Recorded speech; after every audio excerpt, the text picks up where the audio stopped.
She can't seem to find the lads anywhere in the snow. They're harriers, a lot of nice coming out of this caravan.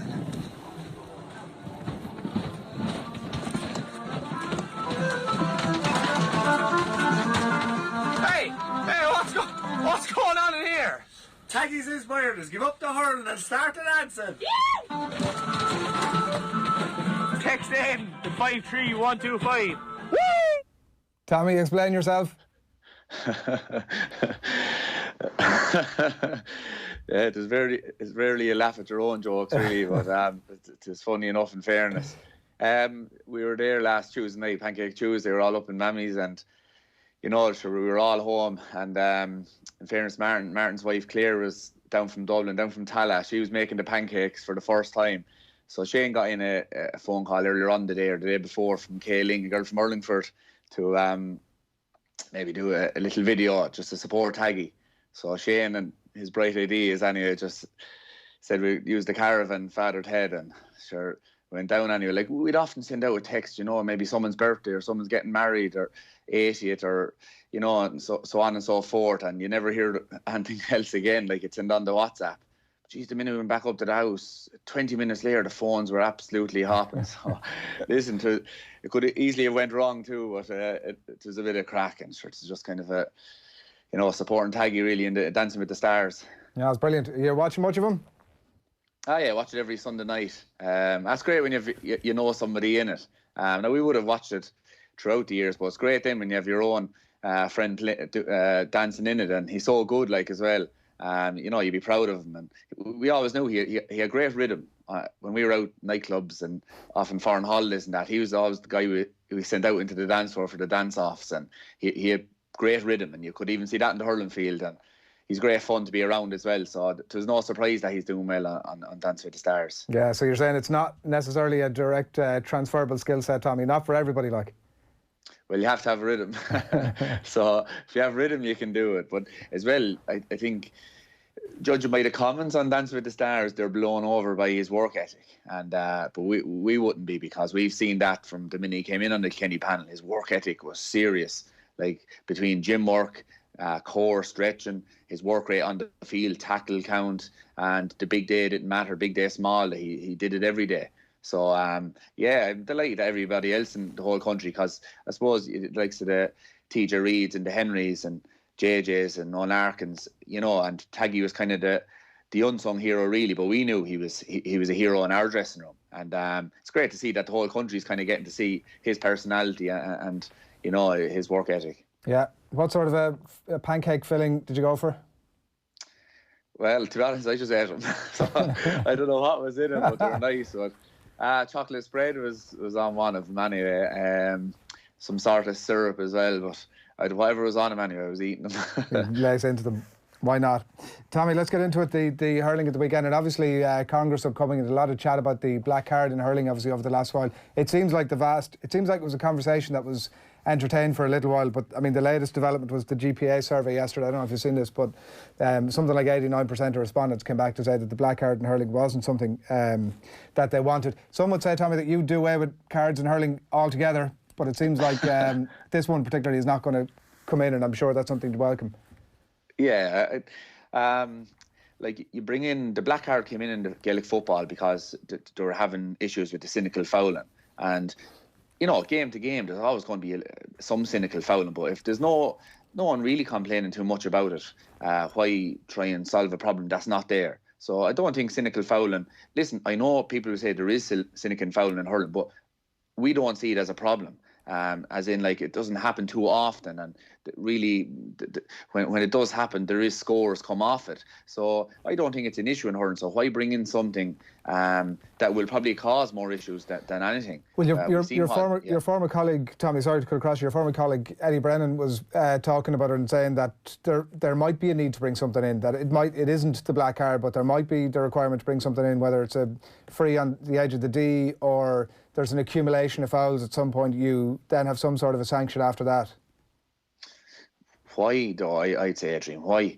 We're all, like, the last 2 years have been the greatest hurling years that many people are saying, say 2 years ago was the greatest hurling year of all time. last year was a great hurling year. The games, the scores, they're absolutely brilliant. The entertainment is brilliant. Why change it? So, like, you know, if there's something broken, yeah, try and fix it. But Yeah, I see you have a great game. Everyone's in love with the game. There's more counties at the top of the game than there ever was. What's the point in changing it? I can't see any point in it. Yeah, I know even Bubbles was saying during the week that, again, everybody's on the side of whatever, whether you think there needs change or not, this black card isn't the solution, and he was certainly backing that up. But he was saying something like an extra on-field official, but from your point of view, none of that is required. Yeah, I think an extra on-field official would actually cause more issues in the game, because if we seen the refereeing last weekend, Adrian, like, why are people complaining? There's too many frees, and I can see from both sides. The referee's point, right? Every foul that they are blown is a free. So on the other side, we want a fast, free-flowing game. You can't have it every way. So I think we've seen both sides of it. We've seen when referees let the game flow, as we say, so they're not calling every single little small foul. And then we've seen referees that call absolutely everything. Which game does the majority of the people love watching? Which game does the majority of people love playing? Which is the game that the majority of the people love managing? We all know it's the free-flowing, fast-flowing hurling. So I think we just have to maybe... Like, I think a lot of the issues with the refereeing at the moment is this kind of reviewing them by television afterwards, both in the media and both themselves by the referee assessors. So, like, you take it if you're a hurler, you play through a game, you know, 10 or 15 balls come down into your area. After every single game, your manager, say Brian Cody, if you're from Kilkenny, brings you into a room, goes through every single play. This is what you done wrong here. This is what you should be looking out for. Right, you did this thing right.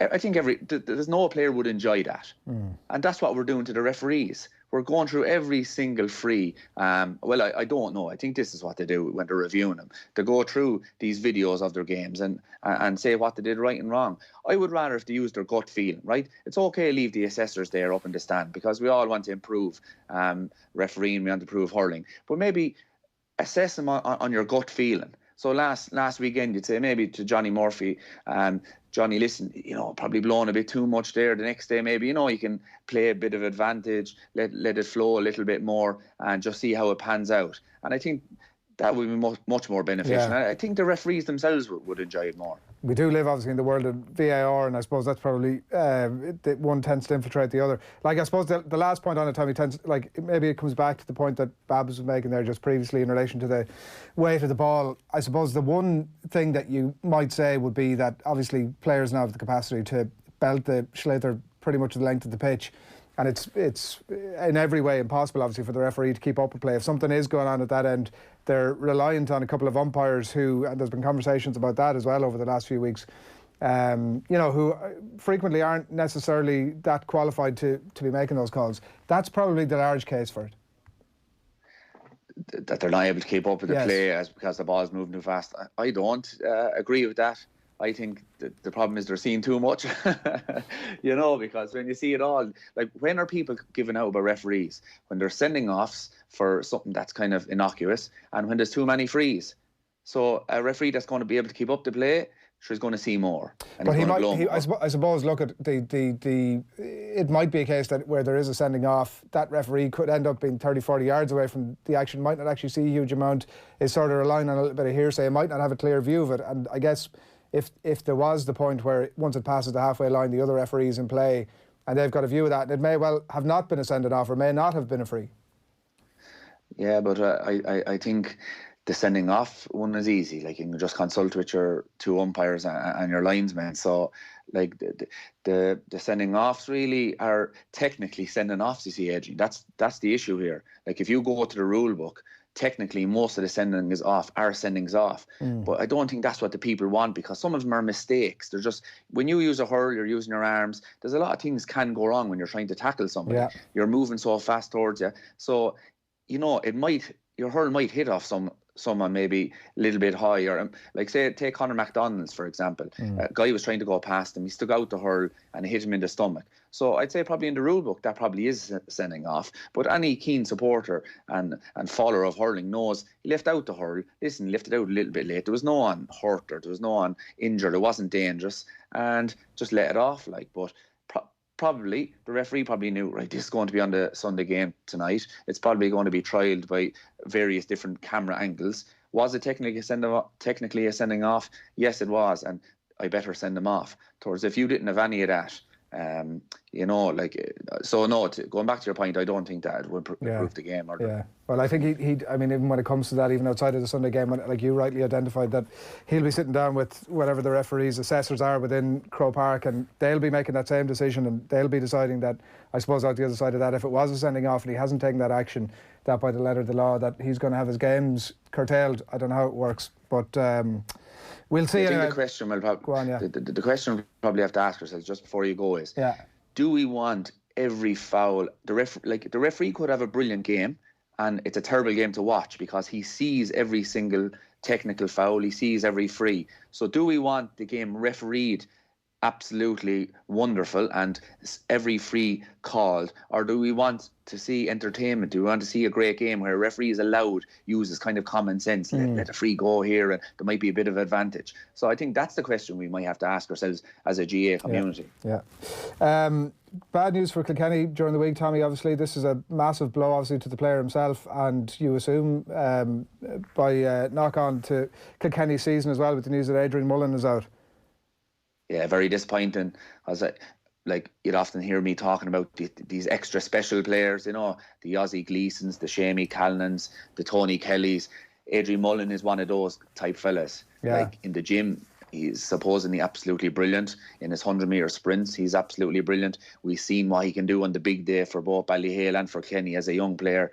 So it's a terrible. I think that possibly could be the third brother to do it in that family. I know Darren definitely done it twice, and possibly Paddy might have done his cruciate, but they're after being hit with terrible cruciate look in that family. And Adrian's a special player, and we all speak very, very highly of him because we've been watching him both with St. Kieran's College, Ballyhale and with Kilkenny. Yeah, what sort of an impact? This is obviously a guy that hit the scene in a big way last year, the Young Player of the Year. Very, very quickly, Kilkenny had become not quite reliant on him, but he'd certainly become a mainstay of that team. In terms of the prospects for the year, Tommy, what sort of an impact does that have? Yeah, sure. When one of your best players gets injured, it absolutely hurts you. But I think the mindset you have to say is these things happen and you have to get on with it.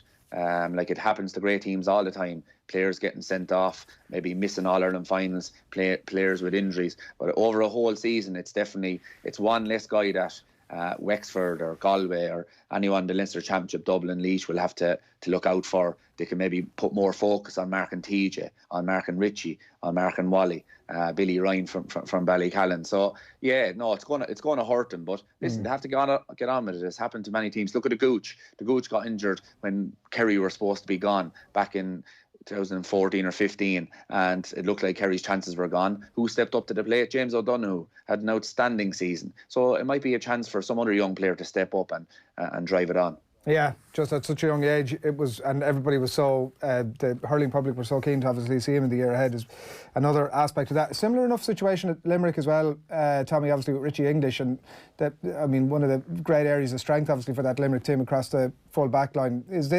an injury like that for a team like that potentially the difference between ultimate success or not, or how do Limerick go about managing that specific one? No, it'll definitely hurt you, and when any of your best players become injured, it hurts your team. But that's where the panel come into it, and this is where the manager is very important. That he kind of, well, he's commiserating with the player and gives him every encouragement to get back into the team the following year and drives them on that way. I think it's separate when you have to look at your own team. So Brian Cody would have been brilliant at that over the years. He would said, listen, feel sorry for the player and he's a great servant, but let's get on with it. We're a panel. We don't depend on anybody. John Kiley looks like he's the same sort. He's a school principal. He's always there's no one safe on the Limerick team. We've seen that over the last couple of years. So Richie English has gone, a brilliant cornerback, and has been outstanding. And himself and Mike Casey, and the year they won the All-Ireland. I thought they were fantastic. Yeah. And I think young Costello is going to come in. It's just a chance for another player. You know, Paddy O'Loughlin might go back into the corner, but it's just a chance for another player. Now, I think the way the hurling game has gone, it's not as, you know, a cornerback. It's hard to get good cornerbacks, but a lot of the time now they're moving everywhere. So you're not, when you're number 4, you might be playing everywhere. So they might just slot someone in. Yeah. You know, Paddy O'Loughlin or young Costello. Yeah, just in terms of the games this weekend, like for the odd situation, obviously the Storm Dennis called off game, so some suggestion even this week that Tip Galway outstanding game might not even need to go ahead, so we'll see how that obviously manifests itself. Tipperary, Tommy, specifically, the Waterford game this weekend is probably one of the more interesting ones. Tipperary beaten by a couple of points by Cork, a couple of points by Limerick as well, and no league title for them, I was reading during the week, which I couldn't believe, in 12 years. Remarkable that it's gone that long.